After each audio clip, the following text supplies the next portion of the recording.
Welcome to Anjaneya Vilas. எல்லோரும் சௌக்கியமாக இருக்கீங்களா?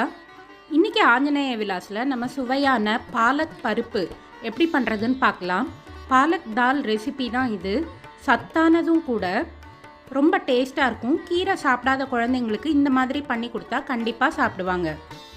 சூடான சாதத்தில் நெய் விட்டு அப்பளமோ இல்லை வத்தல் வடாமோ வச்சு கொடுத்தா குழந்தைங்க இதை விரும்பி சாப்பிடுவாங்க.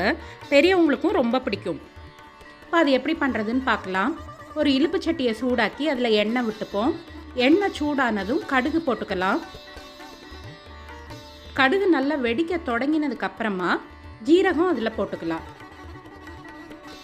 கடுகு வெடிக்கிறதுக்கு முன்னாடி ஜீரகம் போடாதீங்க. அப்போ கடுகு வெடிக்கிறதோட ஜீரகம் கரிஞ்சு போயிடும். அதனால கடுகு பாதி வெடிக்க விட்டு ஜீரகம் போட்டுக்கணும். இதில் ஒரு 2 மிளகா வத்தல் கிள்ளி போட்டுக்கலாம். மிளகா வத்தல் நல்ல கலர் மாறினதுக்கப்புறமா இதில் பெருங்காய பொடி சேர்த்துக்கலாம். பெருங்காயம் நல்ல வாசனை கொடுக்கும். இப்போ பெருங்காயமும் நல்லா பொரிஞ்சதுக்கப்புறமா வகுந்து வச்சுருக்கிற பச்சை மிளகாயை சேர்த்துக்கலாம். காரத்துக்கு தேவையான அளவு காரத்துக்கு பாதி அளவு பச்சை மிளகா போட்டுக்கலாம். இப்போ இதில் நறுக்கி வச்சுருக்கிற வெங்காயத்தை போட்டு வதக்கிப்போம். நம்ம பின்னால் காரப்பொடியும் சேர்த்துக்க போகிறோம். அதனால் பச்சை மிளகா அளவு பார்த்து போட்டுக்கோங்க. வெங்காயம் லைட்டாக வதங்கும் போதே கருவேப்பிலையும் போட்டு வதக்கிப்போம். நம்மளுக்கு வெங்காயம் கண்ணாடி பதம் வந்தால் போதும். அதுக்கப்புறமா அதில் தக்காளி சேர்த்துக்கலாம். நான் 3 வெங்காயமும் 4 தக்காளியும் சேர்த்துருக்கேன். இதில் தக்காளி உங்கள் டேஸ்ட் அளவுக்கு சேர்த்துக்கோங்க. நம்ம புளியும் சேர்க்க போகிறோம் புளிப்பு டேஸ்ட்டுக்காக. இப்போ இந்த தாலுக்கு தேவையான அளவு உப்பு, மஞ்சள் பொடியெல்லாம் சேர்த்துப்போம். சேர்த்து நல்லா வதக்கிப்போம். தக்காளி நல்லா சுருங்கி வரட்டும். ரொம்ப மேஷாக வேண்டாம், ஆனால் நல்ல அளவில் சுருங்கிடட்டும். இப்போது நம்ம நல்லா சுத்தம் பண்ணி வச்சு நறுக்கி வச்சுருக்கிற பாலக்கீரையை இதில் சேர்த்துக்கலாம். நான் ஒரு 1/4 கிலோ அளவு பாலக்கீரை எடுத்திருக்கேன். பார்க்குறதுக்கு நிறைய இருக்கும், ஆனால் வதக்கிறதோடு அது சுருங்கி போயிடும். அதனால் நிறைய கீரை சேர்த்துக்கோங்க. இப்போ பாருங்கள் கீரை எந்த அளவு சுருங்கிருச்சுன்னு. இப்போ இதில் ஒரு எலுமிச்சம்பழ அளவு புளியை 2 டம்ளர் தண்ணியில் கரைச்சி வச்சுருக்கேன். அந்த புளி தண்ணியை சேர்த்துக்கிறேன்.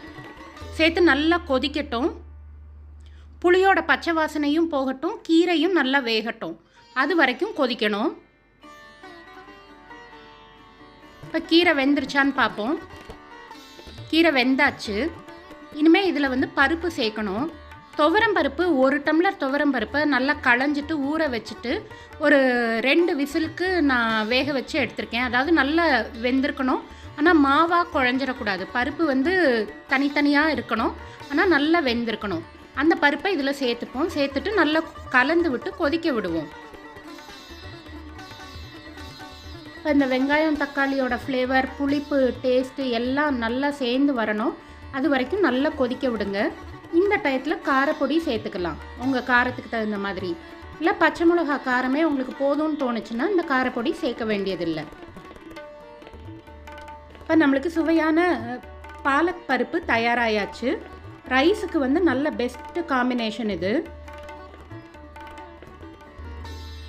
நீங்களும் உங்கள் வீட்டில் ட்ரை பண்ணி பாருங்கள். இந்த வீடியோ பிடிச்சிருந்ததுன்னா வீடியோவை லைக் பண்ணுங்கள், ஷேர் பண்ணுங்கள், கமெண்ட் பண்ணுங்கள்.